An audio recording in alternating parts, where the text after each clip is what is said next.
নমস্কার, আমি অরুণিমা। লাস্ট ভিডিওতে আমরা অ্যাকসেপ্টেন্স নিয়ে আলোচনা করেছিলাম, how it connects us back to God and how it brings peace to the present. কিন্তু অ্যাকসেপ্টেন্স মানে সব কিছুর এন্ড নয়, বরং নতুন ধরনের কোনো এক্সপেকটেশনের beginning, a divine expectation rooted in faith. The secret is, কখনো কোনো সিচুয়েশন, কোনো মানুষ, ইভেন ডেস্টিনি, এসব কিছুর থেকে কোনো কিছু এক্সপেক্ট করা একটা বড় ভুল। আমাকে ধরুন কেউ একজন ঠকালো আর আমি তার পেছনেই পড়ে থাকলাম, কেন এটা করলে আমার সাথে, আমি নিজের সবটা দিয়েছি তাও কেন এটা হলো আমার সাথে। কোনো লাভ নেই, সে বুঝবে না।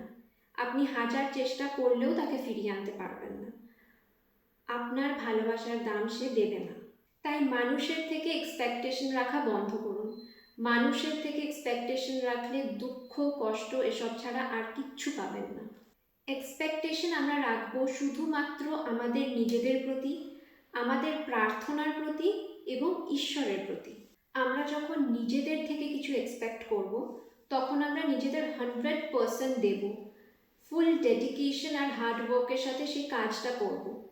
আর আমরা যখন নিজেদের প্রার্থনা এবং ঈশ্বরের প্রতি এক্সপেকটেশন রাখবো, নিজেদেরকে যখন কমপ্লিটলি সারেন্ডার করে দেব, তখন আমরা মিরাকেল উইটনেস করতে পারবো। ইয়েস, প্রার্থনার জোরে নিয়তি পাল্টায়। গাছের একটা পাতাও ওনার ইচ্ছে ছাড়া নড়ে না। জাস্ট ভাবুন, সামান্য একটা গাছের পাতা কোন ডিরেকশনে মুভ করবে সেটাও উনি ডিসাইড করেন। সেখানে তিনি চাইলে কি আপনার জীবনটাকে একটা বেটার ডিরেকশনে নিয়ে যেতে পারেন না? অবশ্যই পারেন। ওনার ইচ্ছে ছাড়া এই পৃথিবীতে কোনো কিচ্ছু হয় না, নাথিং। তাই এই বিশ্ব সংসার থেকে কোনো মিরাকেল এক্সপেক্ট না করে, যিনি এই বিশ্ব সংসারটি গড়ে তুলেছেন, তৈরি করেছেন, ওনার থেকে এক্সপেকটেশন রাখুন। তিনি কিন্তু আর 5টা মানুষের মতো আপনাকে ঠকতে দেবেন না। তিনি সত্যি সত্যি মিরাকেল ঘটান। তাই যখনই কোনো খারাপ কিছু আপনার জীবনে ঘটছে, অস্থির না হয়ে, ভেঙে না পড়ে, firstly pause, take a deep breath. Secondly accept and say, আমার সাথে এখন যেটাই হচ্ছে না কেন সেটা একদম ঠিক হচ্ছে, এর পেছনে বড় কোনো কারণ লুকিয়ে রয়েছে, সেটা আমি আজ বুঝতে না পারলেও পরে একদিন ঠিক বুঝবো, এবং ইন ফিউচার আমার সাথে যেটাই হবে সেটা আমার মঙ্গলের জন্যই হবে। Thirdly, expect, pray and believe, this too shall turn into a blessing.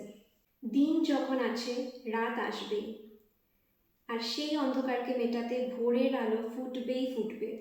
সুখ দুঃখ দুটোই ক্ষণিকের, কোনোটাই চিরস্থায়ী নয়। খারাপ সময় যেমন আসবে, সেটা পেরিয়ে ভালো সময়ও অবশ্যই আসবে। অ্যান্ড লাস্টলি, নিজের প্রতি এবং ঈশ্বরের প্রতি বিশ্বাস রেখে সব কাজ করে চলুন। আমরা আমাদের প্রাণের ঠাকুর শ্রীরামকৃষ্ণের শিক্ষা যেটা পেয়েছি, যে এক হাত দিয়ে সংসারের সব কাজ করব এবং আরেক হাত দিয়ে ঈশ্বরকে ধরে থাকব।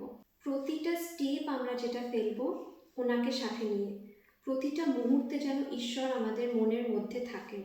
এইভাবে যখন আমরা আমাদের জীবন যাপন করতে পারবো, আমরা আমাদের সব কর্মের সঠিক ফল পাবো, আমাদের প্রার্থনা ফলবে।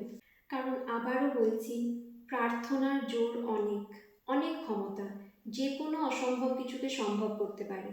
মিরাকেল সত্যি সত্যি হয়।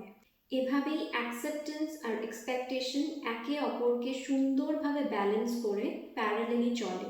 Acceptance brings peace to the present, expectation through faith brings hope for the future.